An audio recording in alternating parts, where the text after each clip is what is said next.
Bonjour, je m'appelle Khalid Diop Silla, artiste, auteur de l'œuvre d'art, cette toile que nous avions tous aperçue hier soir lors du discours de M.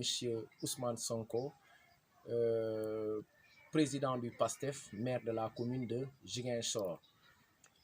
Alors, elle se nomme Seleki, cette œuvre que vous voyez à côté de lui, Seleki 1886 ou cliché invisible. À travers cette toile, j'essaye juste de traduire par image, par mouvement, par couleur et graphisme cette victoire écrasante de nos grands-parents qui habitaient dans la région du Sud, plus précisément à Seleki, qui vraiment ont résisté face à l'oppresseur, qui ont résisté face à l'envahisseur qui était le colon, alors pour protéger leur patrimoine, protéger leur village et veiller sur leur propre peuple. Alors, je parlerai d'abord de cette dimension, cet aspect artistique, plastique que regorge l'œuvre. D'abord, j'ai utilisé cette technique du camailleux, qui est, si vous voulez, cette façon de pouvoir utiliser une seule couleur en obtenant plusieurs tons colorés de la même couleur.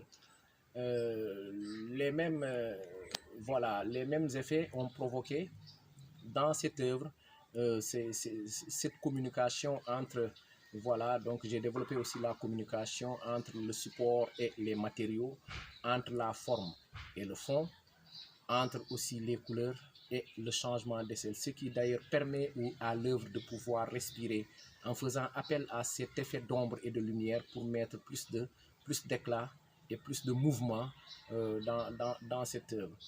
Alors, qu'est-ce que cela veut dire? Cela veut dire qu'il n'y a pas d'effet sans cause et c'est à la fois lié. Voilà, tout est lié si vous voulez. Bon, bref, quant à cet aspect historique, nous voulons juste rendre un grand hommage à grand-père, voilà, qui a su résister.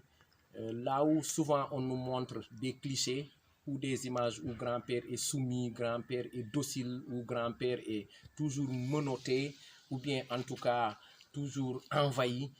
Ma foi, nous avons quand même des histoires non racontées. Nous avons aussi des choses qui n'ont jamais été voilées. Heureusement qu'on a pu lire des œuvres comme Nation Nègre et Culture de Cheikh Anta Diop.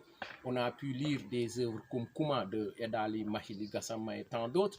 On a pu lire comme le professeur Hassan Sek avec ses ouvrages qui revalorisent tous, en tout cas respectivement, cette culture africaine. Asalaamaaleykum mbokki Sénégal, asalaamaaleykum mbokki àdduna gi yëpp. Waaw, man la seen mbokk Khalid Diop Silla, artiste. Kon comme nuñ ko seetloo ñun ñëpp dëmb bi discours yi Ousmane Sonko bi, président Ousmane Sonko, maire de la commune de Ziguinchor, de la région de Ziguinchor, président du PASTEF. Donc dëmb tableau bu mu newoon wetam man maa ko rëdd, maa ko dessiné, maa ko confectionné. Donc tableau bi maa ngi ko tuddee Seleki pour ndokkeel delloo njukkal suñuy maam yi nga xam ne ni soo ci bàyyi xel maam yi yu bëri dañ leen di wone ni dañ leen duma wala dañ leen noot, waaye nag nooteel bi du fu ne de, nooteel bi du fépp. waaw, tableau yi doon na tableau yi nga xam ne ni ñun dañ ci war di gëstu gën a mën a defaraat yu mel ni façon nataal yooyu, façon tableau yi, ndaxte dafa bokk ci yi nga xam ne ni mun nañu bakk, dañuy jox courage, mais dañuy xamloo ni que naal lu bëri lu ñuy nettali, lu bëri lu ñu daan jàngal si daaray yu bëri demeewu fa noonu, ndaxte maam booy tamit doonutoon ki nga xam ne ni ragal la daw la. donc fii di nga gis ni waxuma la benn yoon ñaari yoon ba daanaka sax ñetti yoon nasaraan bi ngeew bi jéemoon na dem pour boom askan woowu, waaye luñ fa fekk daal foog naa ñëpp xam nañ fu ndam li féete, ndaxte dañ leen fa duma yu métti. waaye yooyu nag duma yooyu ñoom arrangé wu leen. nasaraan jamais mu woon la fu nga xam ne ni duma nañ ko fa wala noot nañ ko fa wala sonal nañ ko fa, ndaxte ñoom dañuy jouer ci conscience yi nit ñi.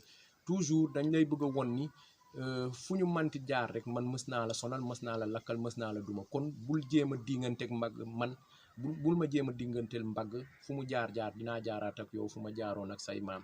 alors que image yooyu ay image la yi nga xam ne ni du jeex, ma ne la du jeex.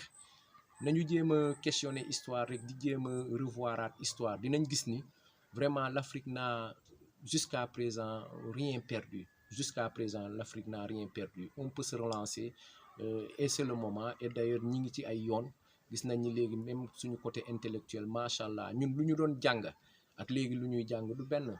kon côté intellectuel bi da ngay gis ni nit ñi ñu gën a góorgóorlu di gën a farlu di ñu gën a yee di ñu gën a won ñi daal mën nañ ko waaw ndaxte lu kee man ñu nit war nañ ko mën a man waaw doon na tableau bi nga xam ne ni daal loolu gënoon a tax ma gëstu ci jéem koo dessiner bëri na nag ay exemple yi nga xam ne ni du jeex du xaaj waaw soo demoon macha allah ci yenn exemple yu mel ni suñu érudit ay maam Cheikh Ahmadou Bamba ay maam Maodo Malick Sy vraiment ak ñeneen érudit